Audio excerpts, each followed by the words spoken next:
ഒത്തിരി ഇഷ്ടത്തോടു കൂടി കഷ്ടപ്പെട്ട് പഠിച്ചതാണോ ഈ സ്റ്റിച്ചിങ് എന്ന് ചോദിച്ചിട്ടുണ്ടെങ്കിൽ സത്യം പറഞ്ഞാൽ ഞാൻ പഠിച്ച പ്രൊഫഷനും ഇപ്പം ചെയ്യുന്നതും തമ്മിൽ യാതൊരുവിധ ബന്ധവുമില്ല കേട്ടോ. സ്റ്റിച്ചിങ് എനിക്കൊരു പാഷനായിരുന്നു കുറച്ച് നാൾ മുന്നേ വരെ. ഇപ്പോൾ അത് ചെറിയൊരു പ്രൊഫഷൻ ആയിട്ടുണ്ട്. എനിക്കിപ്പോൾ ചെറിയ ചെറിയ പോക്കറ്റ് മണിക്കൊക്കെ നമ്മുടെ സ്റ്റിച്ചിങ് തന്നെയാണ് ആശ്രയം. സാഹചര്യങ്ങളുടെ സമ്മർദ്ദം മൂലമാണ് പഠിച്ച ജോലിക്ക് നമുക്ക് പോകാൻ പറ്റാണ്ടായത്. സത്യം പറയാലോ നല്ല കട്ട വെറുപ്പിക്കലായിരുന്നു.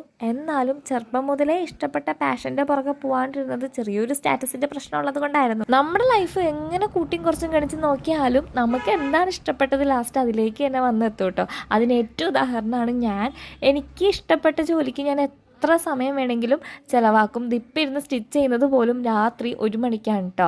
ഇതിൻ്റെ ഇടയിൽ കാണുന്ന ഈ ഒരു കുഞ്ഞിക്കൈ ഉണ്ടല്ലോ, ആ കുഞ്ഞിക്കൈയുടെ വരവോടുകൂടിയാണ് എൻ്റെ ലൈഫ് ആകെ മാറി മറിഞ്ഞത്. അവനെ വേറൊരു കയ്യിൽ ഏൽപ്പിച്ചിട്ട് എനിക്ക് ജോലിക്ക് പോകാനായിട്ട് ഒട്ടും താല്പര്യമില്ലായിരുന്നു. അങ്ങനെ ഇരുന്ന് ആലോചിച്ചപ്പോഴാണ് ഇഷ്ടപ്പെട്ട ജോലി എന്തുകൊണ്ട് ചെയ്തുകൂടാ എന്ന് വിചാരിച്ചത്. അങ്ങനെ ഒരു കയ്യിൽ അവനെയും ഇപ്പുറത്തെ കയ്യിൽ നമ്മുടെ പ്രൊഫഷനും മുറുകെ പിടിച്ചാണ് ഇപ്പോഴത്തെ പോക്ക്. എല്ലാത്തിനും കട്ട സപ്പോർട്ടായിട്ട് നമ്മുടെ ചേട്ടനും കൂടെ ഉണ്ട്. അപ്പം അടുത്ത വീഡിയോയിൽ കാണാം. ടാറ്റാ.